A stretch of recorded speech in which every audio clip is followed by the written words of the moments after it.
नमस्कार दोस्तों, आज की कहानी है जाने कब जिंदगी में कौन सा मोड़ आ जाए। सूरज पढ़ा लिखा होनहार लड़का था। पिता की मृत्यु के बाद माँ ने ही पल पोस कर बड़ा किया था। आज अपने दम पर उसने सरकारी नौकरी पाई थी। नौकरी करते हुए 2 साल हो गई थी। उसकी माँ उसके पीछे पड़ गई थी कि नौकरी करते हुए तुझे 2 साल हो गए हैं, अब तो मेरी बात मान ले, शादी के लिए हाँ कह देना।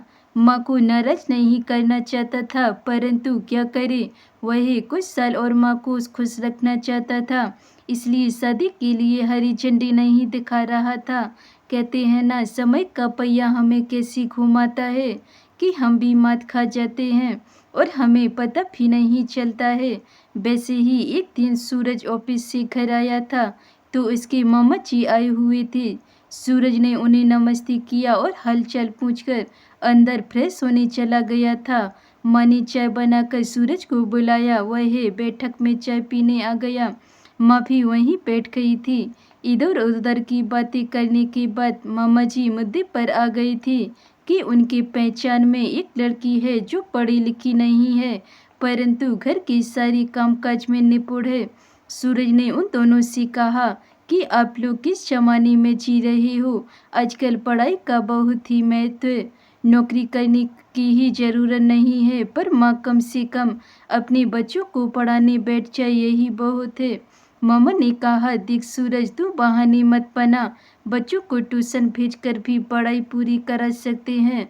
समझने की कोशिश कर, उसे घर के सारे काम आते हैं। पढ़ाई के बारे में उनके माता पिता की राय यह है कि कितना भी पढ़ा लो, पर लड़कियों को रसोई ही संभालना है, इसलिए उन्होंने सोचा उन पैसों को भी दहेज में दे देंगे। मामा आप खुद सोचिए, माँ ने भी पढ़ाई नहीं की थी। पापा की मौत के बाद मुझे पालने के लिए उन्हें कितनी तकलीफ़ों का सामना करना पड़ा था। आपका सहारा नहीं होता तो क्या हुआ होता। देख सूरज, तब की बात अलग है। वैसे भी हम बुरा क्यों सोचें बेटा, वैसे भी शुभ अवसर पर शुभ शुभ बोलना चाहिए। अब तू मेरी बात सुन, एक बार मेरे साथ चलकर उस लड़की को देख ले। मैंने उन लोगों से वादा किया है कि मैं तुझे लेकर जरूर आऊँगा। मेरी बात रख लेना। चाहे तो लड़की को देखने के बाद पसंद नहीं आया है कहकर मना कर देंगे। सूरज को यह बात अच्छी लगी थी कि मैं लड़की को देखकर पसंद नहीं आई हूँ तो मना कर सकता हूँ। बस आनन फानन सब मिलकर लड़की को देखने उनके घर पहुँच गए। ईश्वर की कृपा थी या सूरज की नज़रों का धोखा कि सूरज ने उस लड़की को देखा और हाँ कह दिया था। शायद इसे ही भाग का फैसला कह सकते हैं, क्योंकि उस समय किसी ने भी, क्या सूरज को भी याद नहीं था कि वह लड़की पढ़ी लिखी नहीं है। सूरज ने घर से निकलने के पहले पढ़ाई के महत्व के बारे में जो भाषण दिया था उसे भी ताक पर रख दिया और शादी के लिए राजी हो गया था। जब लड़की की तरफ से हाँ हो गई थी तो फिर देर किस बात की है, सोचकर बड़ों ने शादी का मुहूर्त भी निकलवा लिया था। ही दिनों में दोनों की शादी धूमधाम से हो गई थी। अब तक हमने वही लड़की कहा था। पूरब की पत्नी को असल में उसका नाम प्रीति है। प्रीति ससुराल में आकर यहीं की हो गई थी। सूरज भी उससे बहुत प्यार करता था। उसमें बस यही एक कमी थी कि वह पढ़ी लिखी नहीं है, वरना हम कह सकते हैं कि वह तो सर्वगुण संपन्न थी। समय के साथ साथ सब कुछ बदल गया था। सूरज और प्रीति के 2 प्यारे बच्चे भी हो गई थी। दोनों बहुत छोटे छोटे थे। इसी बीच सूरज की माँ का भी देहांत हो गया था। प्रीति ही पूरे घर को अच्छे से संभाल रही थी। उनके दिन बहुत ही अच्छे से गुजर रहे थे। कहते हैं ना कि सब दिन एक समान नहीं होते हैं। वैसे ही एक दिन सूरज जब ऑफिस से आ रहा था, उसके साथ बहुत बड़ी दुर्घटना घटी। उसमें उसकी मौत हो गई थी। सूरज के ऑफिस से लोग आए थे और प्रीति को सूरज की नौकरी देने की बात कह रही थी। मम्मा जी भी वहीं खड़े थे। जब ऑफिस वालों को पता चला कि प्रीति पढ़ी लिखी नहीं है तो उन्होंने कुछ नहीं कहा और जो भी पैसे सरकार की तरफ से मिलने थे वही सब उसे दिला दिया था। सिर्फ थोड़ी से पैसों से 3 लोगों की जिंदगी नहीं समझ सकती है। उसे सूरज की नौकरी भी मिल जाती थी तो जिंदगी संवर जाती थी। बच्चों की पढ़ाई लिखाई, उनके सपने सब पूरे कैसे होंगे, यह सोचते ही प्रीति की हिम्मत टूट गई।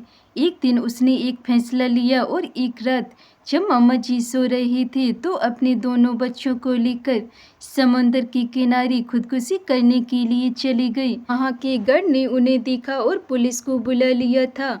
उनकी सहायता से उसे घर ले कर आए लोगों की बातों से मामा जी नींद से जागकर बाहर आते हैं और पुलिस की बातें सुनकर टूट जाते हैं। उन्होंने कभी सपने में नहीं सोचा था कि प्रीति ऐसा करेगी। उन्होंने मन ही मन ठान लिया था कि प्रीति को किसी भी तरह थोड़ी बहुत पढ़ाई करा कर रहूँगा। यही सोचते ही उन्होंने प्रीति को बिठाकर गलत कदम उठाने के लिए डांटा, उसे हिम्मत दी कि खुदकुशी ही सब समस्याओं का हल नहीं होता है। जब तुम कोशिश करोगी तो सफलता जरूर मिलेगी और तुम अकेली नहीं हो, मैं तुम्हारा साथ दूंगा। उससे वादा भी लिया था कि फिर कभी ऐसा कदम नहीं उठाएगी। प्रीति ने भी मामा जी की बात मानकर उनसे माफ़ी भी मांग लिया था और वादा किया था कि अब कभी भी वह ऐसे कदम नहीं उठाएगी। साथ ही अपनी आगे की जिंदगी संभाल लेगी और अपने बलबूते पर अपने बच्चों की परवरिश भी करेगी। मामा जी सूरज के घर में ही प्रीति के साथ उसका सहारा बनकर रहते हुए उसे पढ़ने के लिए प्रोत्साहन देने लगे थे। इस बीच सूरज की भविष्य निधि का उपयोग कर घर चलाने के लिए किया और प्रीति को पढ़ने के लिए भेज दिया। प्रीति ने भी बहुत ही शिद्दत से पढ़ाई किया। माँ और बच्चे बैठकर एक दूसरे को सुझाव देते हुए पढ़ते थे। इस तरह प्रीति ने बच्चों के साथ मिलकर पढ़ाई की और अपने पैरों पर खड़े होकर दिखाया कि जहाँ चाह होती है राह अपने आप मिल जाता है। मामा जी जब भी प्रीति को मेहनत करते हुए देखा है तब उन्हें सूरज की बात समझ में आई थी कि लड़कियों के लिए पढ़ाई करना कितना आवश्यक है। ज़रूरत पड़ने पर यही पढ़ाई उनके काम आती है, क्योंकि जाने कब जिंदगी में कौन सा मोड़ आ जाए ये कोई नहीं जानता।